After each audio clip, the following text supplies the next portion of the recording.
হুগলি জেলার গোঘাট বিধানসভার অন্তর্গত গোঘাট ২ নম্বর ব্লকের পশ্চিমপাড়া পঞ্চায়েতের মেম্বারদের জোর করে সই করিয়ে এলাকায় প্রচুর গাছ কেটে বিক্রি করে দেওয়ার অভিযোগ উঠল। এই ঘটনায় এলাকায় ব্যাপক চাঞ্চল্য ছড়িয়ে পড়েছে। ঘটনাটি ঘটেছে বুধবার। যদিও গাছ কাটা প্রসঙ্গে পঞ্চায়েত প্রধান অনিমা রুইদাস জানান, সমস্ত নিয়ম মেনেই সব জায়গায় অনুমতি নিয়ে এবং জেনারেল মিটিংয়ে পাশ করে টেন্ডার প্রক্রিয়ার মাধ্যমে গাছ কাটার অনুমতি নিয়েছেন। বর্তমানে তৃণমূল পরিচালিত পঞ্চায়েতের পক্ষ থেকে গাছ কাটাকে কেন্দ্র করে আবারও গোষ্ঠীদ্বন্দ্ব সামনে এলো তৃণমূল কংগ্রেসের। ওই পঞ্চায়েতের তৃণমূলেরই সদস্য মোহাম্মদ শফিউল্লাহ খানের অভিযোগ, তাদের সদস্যদের না জানিয়ে টেন্ডার না করেই গাছ কাটা হচ্ছে। আমি নিজেও জানি না, আমি পঞ্চায়েত সদস্য। যতটুকু আমরা জানি শুনি যে সরকারের কোনো টেন্ডার ব্যক্তিগত নামে ব্যক্তিগতভাবে টেন্ডার করতে পারে না। কটা হচ্ছে আজকে, আমি আজকেই জানতে পেরেছি। খবর নিয়ে দেখলাম সেই কাজগুলো যারা ব্যবসাদার আছে তাদেরকেও দেখিয়েছিল। কেউ 23 লক্ষ, কেউ 23 লক্ষ টাকার বেশি দাম বলেছে। কিন্তু কোনো এক সে তার স্বার্থসিদ্ধির জন্য কি করছে, 4,55,000 টাকায় বিক্রি করে দিয়েছে, বাকি টাকাটা আত্মসাৎ করে নিয়েছে। পাশাপাশি পঞ্চায়েত সমিতির কর্মাধ্যক্ষ ফরিদ খান কি জানাচ্ছেন তার মুখ থেকে বিস্তারিত শুনুন। 24 আওয়ার্স আরামবাগের রিপোর্ট। দেখুন, আমি নিজেও জানি না, আমি একজন পঞ্চায়েত সদস্য, আমিও আছি 123 নম্বর বুথের। যতটুকু আমরা জানি শুনি, যতটুকু শিক্ষালয়ে যেটুকু শিখেছি, যে সরকারি কোনো টেন্ডার ব্যক্তিগত নামে এবং ব্যক্তিগতভাবে টেন্ডার করতে পারে না।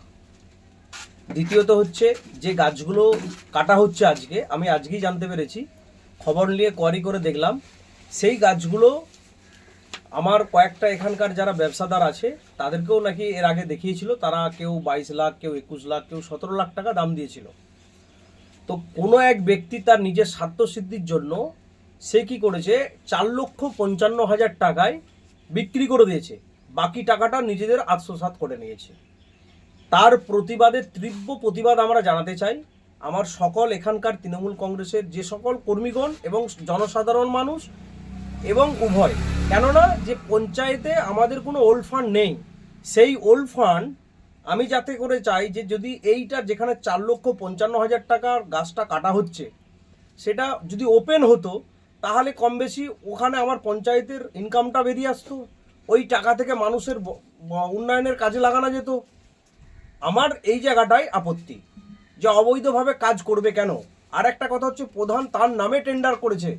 প্রধান কখনো একজন সরকারি আধিকারিক হয়ে তার নামে কি টেন্ডার করতে পারে? আপনারা আমাকে বলুন।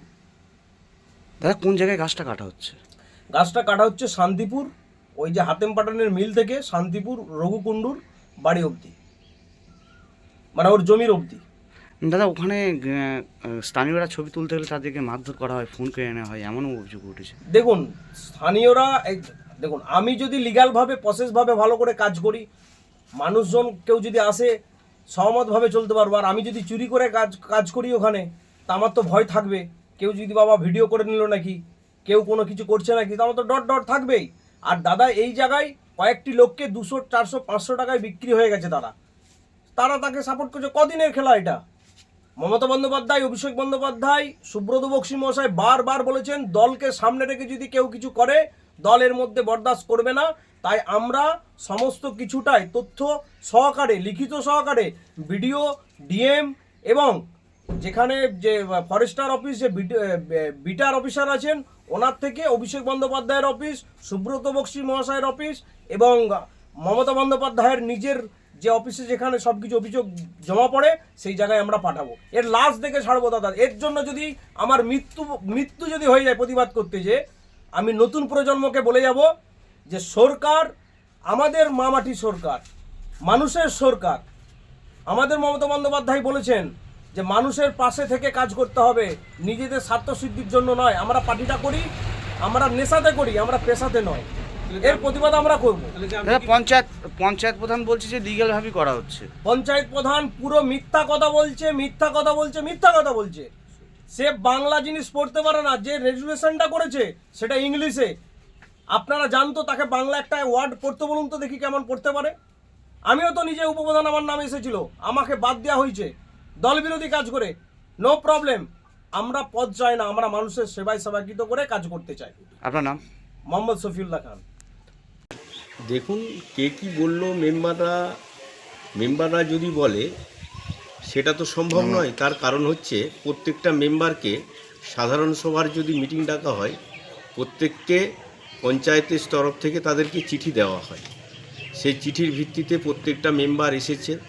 তো আমি যতটুকু জানি 15 জনের মতো মেম্বার সই করেছে, 13 জন পঞ্চায়েতের সদস্য সই করেছে, 2 জন পঞ্চায়েত সমিতির সদস্য আমি সহ সই করিয়েছি। তাছাড়াও 12/3/2025 যে এই জায়গাগুলি গাছগুলি কাটা হবে, অকশন করা হবে, সেইগুলো টেন্ডার প্রসেস তৈরি করা হবে, সেখানেও মেম্বাররা এসে উপস্থিত হয়েছে এবং সকল মেম্বাররা জানে। এবারে কেউ যদি জেগে ঘুমায় তাকে ডাকলে ভাই সাড়া পাওয়া যাবে না, ঠিক আছে? আবার একটা মেম্বার আছে, সে পঞ্চায়েত সদস্য হওয়ার পর মানে 2 বছর হতে গেল, সে মাত্র একবার না দুবার মিটিংয়ে এসেছে, সে কোনোদিনই মিটিংয়ে আসে না। কতগুলি গাছ কাটা হচ্ছে পারমিশন করেছে? একটা জায়গায় হচ্ছে 400 বোধহয় 13টা না 31টা এরকম, আর একটাই যতদূর সম্ভব 108টা, আর একটা জায়গায় আছে 148টা, 3টে প্লট। কত টাকা টেন্ডার হয়েছে? যতদূর সম্ভব একটা 4 লক্ষর বেশি হয়েছে, আর একটা 1 লক্ষ কত হয়েছে, 1 লক্ষর বেশি হয়েছে, আর একটা বোধহয় ওটাও মোটামুটি 1.5 লক্ষ টাকার বেশি এরকম একটা হয়েছে।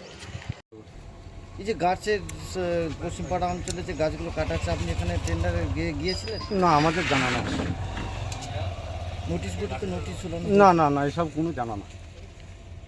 আপনাদেরকে জানানো হয় না, আমার আরামবাগ এতে ইউনিয়ন আছে, আমার চন্দ্রকোনা ইউনিয়ন আছে, আমাদের জানানো হয়নি।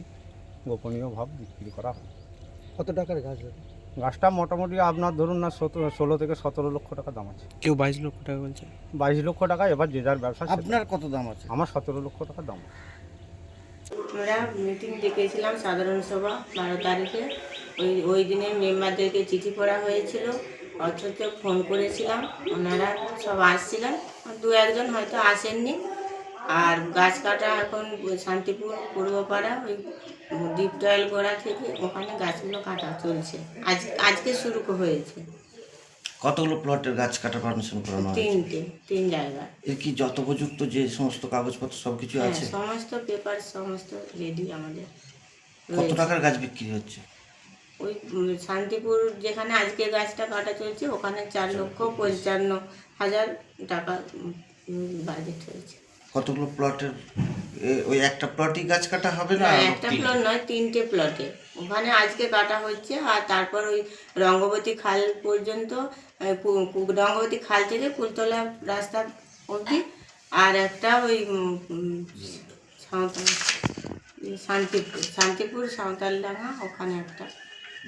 মোট কতগুলি গাছ কাটার পারমিশন করিয়েছেন বলছেন? কতগুলি এখানে রয়েছে, শান্তিপুরে যে গাছগুলো কাটানো হচ্ছে ওগুলো 431টি। আর যেটি ওই শান্তিপুর রঘুকুণ্ডুর মিনিতে জমি করা থেকে ওইটা হচ্ছে 108টি। আর কুলতলা মৌজা থেকে ওই রঙ্গবতী খাল পর্যন্ত যেটি সেটি 148টি। এই যে গাছ কাটা হচ্ছে, এই নতুন করে কি গাছ আপনাদের পঞ্চায়েত থেকে লাগানো হয়েছে? হ্যাঁ, লাগানো হয়েছে। অথবা একটা গাছ কাটার পরিবর্তে 5টা গাছ লাগানো হবে, কিংবা ওই গাছগুলো আবার নতুন করে জন্ম নেবে। কতগুলো গাছ লাগানো হয়েছে? লাগানো হয়েছে 6,1200 মতো হয়েছে লাগানো। এই যে তাহলে এই অভিযোগটা উঠছে কেন? ওনারা এবারে যেনারা ওই যে মিটিংয়ে পাস করানোর জন্য মিটিং ডাকা হয়েছিল, যেনারা আসেনি তারাই অভিযোগ তুলছে। তারা তো আপনার পঞ্চায়েতেরই শাসক দল তৃণমূল কংগ্রেসেরই মেম্বার। হ্যাঁ। তাহলে কি এখানে কোনো গোষ্ঠীদ্বন্দ্বের মূল কারণ বলে মনে হচ্ছে? না, গোষ্ঠীদ্বন্দ্ব নেই, ওই একজন মেম্বারই আসেনি, উনি অভিযোগ করছেন। তিনি তো আপনার দলেরই মেম্বার। প্রয়োজন সবাই এসেছিল? সবাই আসছিল, একজন মাত্র আসেনি। ওনার অভিযোগ, এবারে উনি দীর্ঘদিন ধরেই মিটিংয়ে আসছিলেন না। আমি মিটিংয়ে চিঠি করি, অথচ আমি আবার কল করি, হ্যাঁ, উনি আসেননি। আরামবাগ মালাকার পাড়ার বাসিন্দাবৃন্দের পরিচালনায় প্রতি বছরের মতো এবছরও আগামী 8ই থেকে 10ই চৈত্র 16তম মহতী হরিবাসরের আয়োজন করা হয়েছে। স্থান আরামবাগ মালাকার পাড়া শীতলা মাতা মন্দির প্রাঙ্গণ। এইবার হরিবাসরের 8ই চৈত্রের সন্ধ্যায় কীর্তন পরিবেশন করতে আসছেন বীরভূম থেকে তৃষ্ণা দাস এবং 9ই চৈত্র কীর্তন পরিবেশন করবেন সুতৃষ্ণা চক্রবর্তী। মালাকার পাড়ার বাসিন্দাবৃন্দের পক্ষ থেকে সকলকে হরিবাসরে যোগদান করার জন্য সাদর আমন্ত্রণ রইল। এর পাশাপাশি আগামী 6ই চৈত্র শীতলা মাতার মহাস্নান অভিষেক ও রাধা গোবিন্দের মন্দির প্রতিষ্ঠা অনুষ্ঠিত হবে। এখানেও সাদর আমন্ত্রণ রইল মালাকার পাড়ার বাসিন্দাবৃন্দের পক্ষ থেকে। সন্তানের পরে মন বসছে না, প্রচুর পরিশ্রম করেও আপনি আশানুরূপ পারিশ্রমিক পাচ্ছেন না, যার ফলে আর্থিক সংকট আপনার জীবনে দুঃখ এবং চাপের ছায়া ফেলেছে। দিনার ভারে জর্জরিত স্বামী স্ত্রীর মধ্যে প্রতিনিয়ত ভুল বোঝাবুঝি বেড়েই চলেছে। নতুন বাড়ি কিনেছেন, কিন্তু সেই স্বপ্নের বাড়িটা যেন আরো দুর্ভোগ নিয়ে এসেছে আপনার জীবনে। আপনি ভাবছেন সস্তায় পাওয়া বাড়িটা নেওয়াটাই কি সঠিক সিদ্ধান্ত ছিল? এমনই সব দ্বিধাদ্বন্দ্ব এবং জীবনের কঠিন মুহূর্তে আপনাকে সঠিক পথে পরিচালিত করবেন আন্তর্জাতিক খ্যাতিসম্পন্ন স্বর্ণপদক ও স্বর্ণ মুকুট প্রাপ্ত ডক্টর অজয় শাস্ত্রী। তিনি শুধু আপনাকে পথই দেখাবেন না, আপনার জীবনে সত্যিকারের সুখ, শান্তি, ঐশ্বর্য, অর্থ যেন সঠিক সময় আপনার কাছে পৌঁছে দেয় সেই দায়িত্বও নেবেন। তার অভিজ্ঞতা এবং জ্ঞানের আলোতে আপনার জীবন হয়ে উঠতে পারে নিরুদ্বেগ ও সমৃদ্ধির পথে ধাবমান। তাই আর দেরি নয়, স্ক্রিনে দেওয়া নাম্বারে এখনই ফোন করে ডক্টর অজয় শাস্ত্রীর সাথে যোগাযোগ করুন। কে জানেন, হয়তো একটিমাত্র ফোনই আপনার জীবনকে বদলে দিতে পারে।